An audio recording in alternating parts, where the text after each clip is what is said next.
अस्सलाम वालेकुम दोस्तों। अब्दुल्ला शफीक की टेस्ट टीम में वापसी बड़े शानदार तरीके के साथ हुई और मजेदार बात यह है कि पाकिस्तान के पहले टेस्ट मैच में 100 करने वाले शान मसूद की जगह पे वो आए हैं।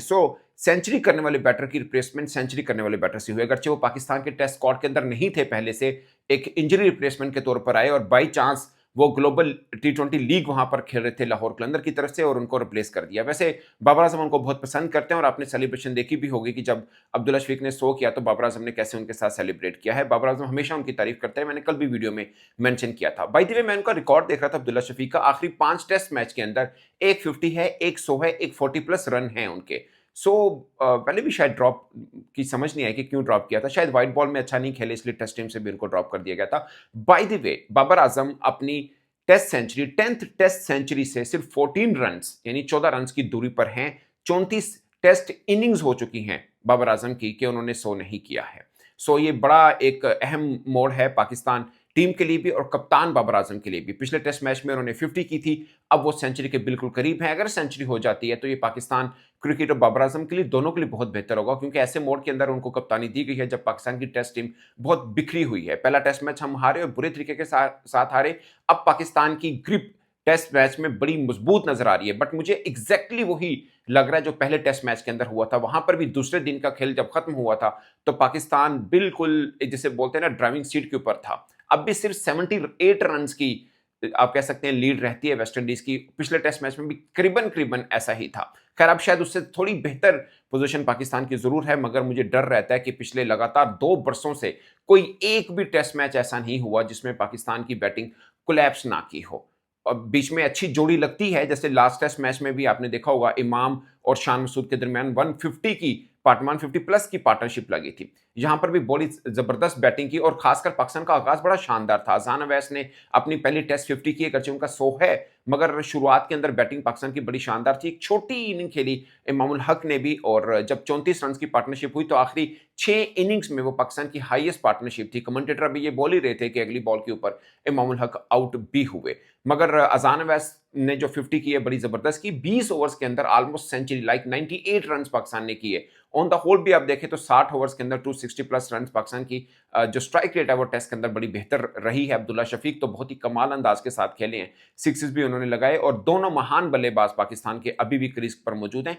ये सबसे खास बात है। अगर नीचे जो मोहम्मद रिजवान है उनके ऊपर एक इनिंग ड्यू है, सलमान आगा के ऊपर एक इनिंग ड्यू है, तो ये 2 अहम क्रिकेटर अभी मौजूद जरूर है मगर इनके बल्ले से रन नहीं आ रहे। क्रिकेट में ऐसा होता है जो बैट्समैन क्रीज पे खड़ा है उसकी ही रिस्पॉन्सिबिलिटी है कि टीम को पहले नैया पार कराए। पाकिस्तान बहुत अच्छी पोजीशन पर जरूर मौजूद है, मगर दोनों खिलाड़ियों को यह पता जरूर होना चाहिए कि यहां से हम कई बार बिखरे हैं, कई बार फिसले हैं, कई बार जीती हुई बाजी हम हारे हुए हैं।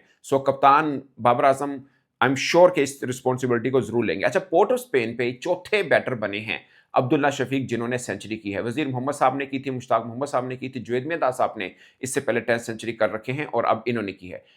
तो ये है by the way Abdullah Shafique की ये 6ठी टेस्ट सेंचुरी है, 6 ही उनकी 50 हैं। इससे पहले इजाज अहमद पाकिस्तान के ग्रेट बैटर, उनकी भी 12 50 और 12 टेस्ट सेंचुरीज हैं। सिमिलर मतलब 50 और सेंचुरी की अगर हम बात करें। बाबर आजम की 33 50 तो हो चुकी है, 33वीं 50 है, मगर 10वीं सेंचुरी से चंद ही रन की दूरी पर वो हैं। आई होप कि वो ये जरूर कर पाएंगे। अच्छा, वेस्ट इंडीज ने अगरचे पाकिस्तान के अंदर आकर भी हमें टेस्ट मैच हराया, लाइक जो सीरीज थी हम उस वक्त एक टर्निंग ट्रैक बना के तकरीबन बड़ी शानदार टेस्ट क्रिकेट खेल रहे थे, चाहे इसके ऊपर बहुत एतराजात मैंने भी उठाए, बाकी बट एटलीस्ट हम जीत रहे थे। बट वेस्ट इंडीज ने वहां पे आके हमारे साथ टेस्ट सीरीज जो है वो ड्रॉ की थी। बट लास्ट टाइम अगर किसी वेस्ट इंडियन बैटर ने पाकिस्तान के खिलाफ 100 किया हो तो 2017 की बात है। लगभग 9 साल हो चुके, उस बीच में हमने टेस्ट सीरीज खेल ली है और जो की थी वो चेज ही थे, रोस्टन चेज, उन्होंने ही सेंचुरी की थी। बाय द वे कुछ सेंचुरी पार्टनरशिप भी 2017 में ही लगी थी, वो भी चेज और होल्डर के बीच में लगी थी। वेस्ट इंडीज पाकिस्तान को जीत रहा है, पाकिस्तान से बेहतर क्रिकेट जरूर खेला है, बट ये एक चीज है कि उनके बैटर की तरफ से सेंचुरी नहीं आई और पाकिस्तान ने कोई बहुत बड़ा जिसे बोलते हैं ना पार्टनरशिप लगने दी है। ग्रीव्स और रोस्टन चेस का ही मैं मुझे था कि दोनों लंबी इनिंग खेलते हैं, इनमें दोनों में है कि 50 को सेंचुरी में कन्वर्ट करते हैं, सेंचुरी को फिर डबल सेंचुरी या 150 की तरफ भी लेके जाते हैं। सो उनकी अर्ली ऑन विकेट लिया, उसमें साजिद खान ने अगरचे टेल एंडर को आउट किया, आखिरी 3 खिलाड़ी टेल एंडर हुए, ऊपर से होज को उन्होंने आउट किया था, बट साजिद खान ने एटलीस्ट टेल खड़े नहीं होने दी, और हमारे लिए सबसे बड़ा प्रॉब्लम यही होता है कि हम टेल हमारे सामने खड़ी हो जाती है। कैमरन रुच ने गच्चे 60 बॉलें खेली हैं, वही बात जो मैं पिछले टेस्ट मैच में कह रहा था कि हमारी टेल रुकती नहीं है। अब देखिए स्कोर शायद बहुत ज्यादा नहीं बने, बट पाकिस्तानी खिलाड़ी को खपाया जरूर है उन्होंने। 60 मतलब 10 ओवर खेले हैं एक उनके फास्ट बॉलर ने एज ए बैटर। सो ये एक बड़ा खास पॉइंट है। अच्छा, रोशन चेस का मैं जिक्र कर रहा था, उनकी एवरेज सिर्फ 2 टीमों के खिलाफ 40 प्लस है। वैसे उनकी एवरेज जो है 26 की है टेस्ट में, although he is a good allrounder. जो 40 प्लस की एवरेज है, एक तो उनकी जिम्बाब्वे के खिलाफ है, दूसरी पाकिस्तान के खिलाफ है। इससे पहले वो 2 100 कर चुके हैं पाकिस्तान के खिलाफ। बाय द वे उन्होंने इंडिया के खिलाफ भी 100 किए हुए हैं, शायद उधर भी 2 ही किए हैं, एक अपने घर में किया और एक हैदराबाद में इंडिया के खिलाफ किया है। बट पाकिस्तान के खिलाफ उनकी 40 प्लस की एवरेज है, और सिर्फ जिम्बाब्वे है जिनके खिलाफ उनकी 40 प्लस की एवरेज है। सो ये मुद्दा है जो पहले टेस्ट मैच की दूसरे टेस्ट मैच की पाकिस्तान की पहली इनिंग की हम बात करें। दूसरे दोस्त तक तो पाकिस्तान की पोजीशन बहुत मजबूत है, और ज़्यादा रन्स अभी बाकी नहीं हैं। अजान अवैस 55 रन्स बना के 107 बना के आउट हुए, 107 रन्स के ऊपर नॉट आउट मौजूद हैं अब्दुल्ला शफीक, और साथ उनके बाबर आजम हैं। अब्दुल्ला शफीक 57 की स्ट्राइक रेट के साथ हैं, जबकि बाबर आजम 68 की, जो 50 की थी बाबर आजम ने बड़ी जबरदस्त स्ट्राइक रेट के साथ की थी। 10 चौके और एक छक्का भी बाबर आजम ने लगा रखा है। सो 266 266 रन पर पाकिस्तान टीम जो है वो अभी खड़ी है, और सिर्फ 2 खिलाड़ी आउट हैं। ये किसी भी पिच पे, किसी भी सिचुएशन पे बड़ी कमांडिंग पोजीशन होती है, और हमने मुतअद्दिद मर्तबा इस तरह की पोजीशन को रख के खोया हुआ है मैच। ये एक बड़े, मैं आपको एग्जांपल देता हूं कि पाकिस्तान और वेस्ट इंडीज के दरमियान अगर आप वैसे बात करें तो 300 प्लस रन 10 मरतबा हुए हैं कि वेस्ट इंडीज ने पहले बैटिंग की है और 300 प्लस रन किए हैं, और पाकिस्तान सिर्फ एक बार जीता है, वो भी पिंडी में 97 में। अगर पाकिस्तान वर्सेस वेस्ट इंडीज का रिकॉर्ड देखना हो, ओवरऑल पाकिस्तान ने 17 दफा ऐसा किया है कि किसी टीम ने पाकिस्तान के खिलाफ 300 प्लस रन किए हों पहली इनिंग में और पाकिस्तान जीता हो। लास्ट टाइम हमने हराया था गॉल टेस्ट के अंदर श्रीलंका को। बाय द वे उसके अंदर अब्दुल्ला शफीक उसमें भी बहुत शानदार खेले थे। सो ये एक लंबा टाइम पीरियड थोड़ा सा बीच में जरूर हुआ है कि किसी टीम ने हमारे खिलाफ पहली इनिंग में 300 प्लस रन किए हों तो हम ना जीत पाए हों। मैंने आपको पाकिस्तान वर्सेस वेस्ट इंडीज का रिकॉर्ड बताया है कि 10 मरतबा ऐसा हुआ कि वेस्ट इंडीज ने पाकिस्तान के खिलाफ 300 रन प्लस रन किए पहली इनिंग में, पाकिस्तान सिर्फ एक बार जीता, वो भी 97 की बात है। लगभग 19-20 साल हो चुके हैं हमें इस बात को। सो ये एक मुद्दा है। दूसरा दोस्तों, माइक स्मिथ पाकिस्तान के बैटिंग कोच के मजबूत उम्मीदवार बन गए हैं। मैं क्रिक इन्फो पे पढ़ रहा था कि वो रेड बॉल और वाइट बॉल दोनों के बैटिंग कोच होंगे पाकिस्तान के, और पहली रिस्पॉन्सिबिलिटी उनकी पाकिस्तान ने जो अब जाके मिड अगस्त में लीड्स के अंदर इंग्लैंड के खिलाफ टेस्ट सीरीज का आगाज करना है। अगर कॉन्ट्रैक्ट वगैरह साइन और सब चीजें हो जाती हैं तो वो उसके अंदर बैटिंग कोच के तौर पर पाकिस्तान टीम का हिस्सा हो सकती है। यानी रेड बॉल में जब सरफराज अहमद पाकिस्तान के हेड कोच है, तो माइक स्मिथ जो हैं वो पाकिस्तान के बैटिंग कोच के तौर पर होंगे, और माइक हैसन जो पाकिस्तान व्हाइट बॉल के हेड कोच हैं उनके साथ बैटिंग कोच के तौर पर होंगे। तो लेवल 4 कोचिंग कोर्स उन्होंने किया हुआ है। मुल्तान सुल्तान के साथ पीएसएल के अंदर कोचिंग उन्होंने कर रखी है। वैसे पाकिस्तान क्रिकेट बोर्ड ने माड़ा सौदा नहीं किया, गैरी क्रिस्टन को रखा था, उसको छोड़ के इनको लिया। वो भी साउथ अफ्रीका के ग्रेट बैटर थे, और अब इनको जो फर्स्ट क्लास क्रिकेटर है उनको कोच के तौर पर, बैटिंग कोच के तौर पर लिया है। तो पैड़ा सौदा नहीं किया एक बड़े क्रिकेटर में छड़ के इन्हों ले लेना। खैर ये भी कितने अरसे तक रुकते हैं। खैर बड़े नाम का पाकिस्तान क्रिकेट बोर्ड के साथ प्रॉब्लम होता है, क्योंकि वो टिल्ट नहीं होते हैं, वो अपने असूलों के ऊपर काम कर रहे होते हैं, उनके साथ पाकिस्तान का इशू होता है। ये बाकी जो हुए हैं उनके साथ पाकिस्तान क्रिकेट बोर्ड का ऐसा जितना इशू होता नहीं है, क्योंकि जैसे क्रिकेट बोर्ड चलता है वैसे ही वो भी चलना शुरू होते हैं, आदी हो जाते हैं। जैसे माइक हैसन हुआ है, देखिए ना पाकिस्तान वर्ल्ड कप में कितना बुरा खेला, लेकिन वो गिनवाता है कि नहीं हम दूसरे स्टेज से बाहर हुए थे, सिर्फ एक ही मैच हारे हैं, और ये नहीं बोलता कि हम जीते भी सिर्फ एक ही थे।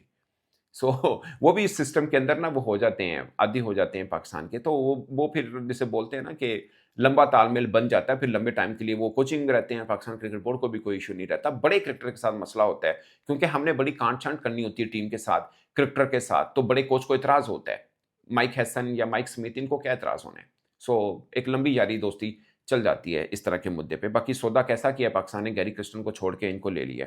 सो ये एक मुद्दा है। दूसरा दोस्तों, टेस्ट में अब पाकिस्तान की ग्रिप है, और 8 टेस्ट मैच हो चुके हैं, पाकिस्तान अपने घर के बाहर नहीं जीता है।